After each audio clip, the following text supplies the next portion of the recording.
ایک گاؤں میں بہت ہی اچھے جگری دو دوست رہا کرتے تھے۔ ایک کا نام سفیان تھا اور ایک کا نام ابو بکر۔ ایک دن سفیان اپنے دوست سے بولتا ہے، ارے یار، میں اپنے دوست کی شادی میں جا رہا ہوں، تم کیا کر رہے ہو؟ تم بھی میرے ساتھ چلو، فری میں کھانا وانا ملے گا۔ ارے نہیں یار، میرا دل نہیں کر رہا، ایسا کرو آپ اکیلے ہی چلے جاؤ۔ ارے چل نا، تجھے کون سا بکریاں چگا کر لے کے آنی ہے، ویسے بھی ہم شام تک آ جائیں گے۔ سفیان کے اتنی بار کہنے پر ابو بکر بھی تیار ہو جاتا ہے اور بولتا ہے، ٹھیک ہے میرے بھائی، لیکن شام کو جلدی گھر آ جائیں گے۔ اوکے ٹھیک ہے بھائی۔ اور پھر وہ دونوں وہاں سے چلے جاتے ہیں۔ سفیان بہت ہی چلاک تھا اور ابو بکر بیچارہ سیدھا سادہ معصوم سا لڑکا تھا۔ اس کے بہکاوے میں آ کر وہ اس کے ساتھ شادی میں چلا جاتا ہے۔ شادی سے لوٹتے وقت رات ہو جاتی ہے اور تبھی ابو بکر بولتا ہے، تیری وجہ سے لیٹ ہو گئے ہیں، اب ہمیں کوئی چیز بھی نہیں ملے گی، نہ کوئی آٹو ملے گا۔ اور پھر سفیان بولتا ہے، ارے نہیں یار، کچھ بھی نہیں ہوگا، مت گھبراؤ۔ ارے یار، میں تجھ سے بول رہا تھا جلدی کر، مگر تم نے میری ایک بات نہیں مانی۔ ارے یار، مجھے کون سا پتا تھا اتنی رات ہو جائے گی، ویسے بھی تم ڈرو مت، میں ہوں نا تمہارے ساتھ۔ اور پھر وہ وہاں سے چلے جاتے ہیں اور راستے میں جاتے ہوئے اور اچانک سے بارش آنا شروع ہو جاتی ہے اور تبھی ابو بکر بولتا ہے، اے میرے خدا، اس بارش کو بھی ابھی آنا تھا، چل کوئی جلدی سے چھپنے کی جگہ لبتے ہیں۔ اور پھر وہ وہاں سے چلے جاتے ہیں۔ وہ دیکھو بھائی، ایک حویلی ہے، اس میں چلتے ہیں۔ نہیں بھائی، وہ کتنی پرانی حویلی ہے اور ویسے بھی ڈراؤنی لگ رہی ہے۔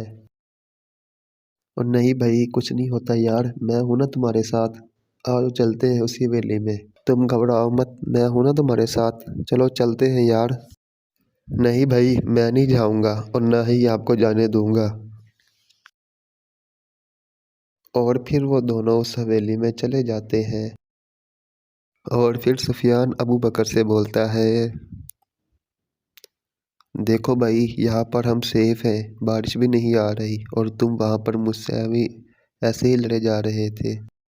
اور پھر ابو بکر بولتا ہے، نہیں بھائی، یہاں پر مجھے گھبراہٹ سی محسوس ہو رہی ہے، یہ دیکھو کتنی پرانی حویلی ہے، یہاں پر کوئی نہیں رہتا، مجھے تو یہاں پر کوئی بھوت کا سایہ لگ رہا ہے، میری بات مان لو بھائی، ابھی چلتے ہیں ہم یہاں سے۔ ارے نہیں یار، تم تو خام و خام ڈر رہے ہو، میں ہوں نا تمہارے ساتھ، کچھ نہیں ہوتا، ویسے بھی جب بارش بند ہو جائے گی ہم یہاں سے چلے جائیں گے، کچھ نہیں ہوتا۔ اور پھر ابو بکر بولتا ہے، نہیں بھائی یار، کبھی تو میری بات مان لیا کرو، تم میری بات مانو، ابھی ہم یہاں سے چلتے ہیں۔ دیکھو بھائی، کتنی پرانی حویلی ہے اور مجھے تو گھبراہٹ محسوس ہو رہی ہے، میری بات مانو، ابھی چلتے ہیں ہم یہاں سے۔ اور پھر سفیان بولتا ہے، ارے نہیں یار، تم اتنا ڈرپوک کیوں ہو، ویسے میں ہوں نا تمہارے ساتھ، میری ہی غلطی ہے جو میں تجھ کو اپنے ساتھ لے کر گیا تھا۔ اور پھر تبھی وہاں پر ڈراؤنی سی آوازیں آنے لگتی ہے اور ابو بکر بولتا ہے، جیسا میں نے سوچا تھا بالکل ویسا ہی ہے، میں نے آپ سے اتنا بولا تھا، آپ نے میری ایک بات نہیں مانی۔ اور پھر وہ دونوں وہاں سے بھاگ جاتے ہیں۔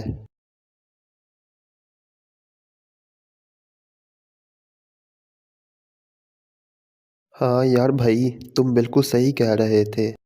اور پھر ابو بکر بولتا ہے، میں نے آپ سے بولا تھا یہاں پر ایک برا سایہ ہے، لیکن تم نے میری ایک بات نہیں مانی، اچھا ہوگے ہم وہاں سے آگے، ورنہ ہمارے ساتھ پتہ نہیں کیا ہوتا۔ اور پھر سفیان بولتا ہے، ہاں یار بھائی، تم بالکل صحیح کہہ رہے تھے، میں نے ہی آپ کی بات نہیں مانی تھی، مجھے معاف کر دو اور آگے سے ایسا نہیں کروں گا۔ اور پھر ابو بکر بولتا ہے، ہاں تم تو میری ایک بات نہیں مانتے، ٹھیک ہے نا، اور شکر ہے آپ نے میری بات مان لی اور وہاں سے بھاگ گئے، ورنہ نہ جانے پڑنا کیا ہوتا۔ اور پھر سفیان بولتا ہے، ٹھیک ہے بھائی، آگے سے آپ کی ہر ایک بات مانوں گا، مجھے معاف کر دو۔ اور اسی بات سے ہماری کہانی کا ہوتا ہے ڈی اینڈ۔ لائک کریں، شیئر کریں اینڈ سبسکرائب کریں۔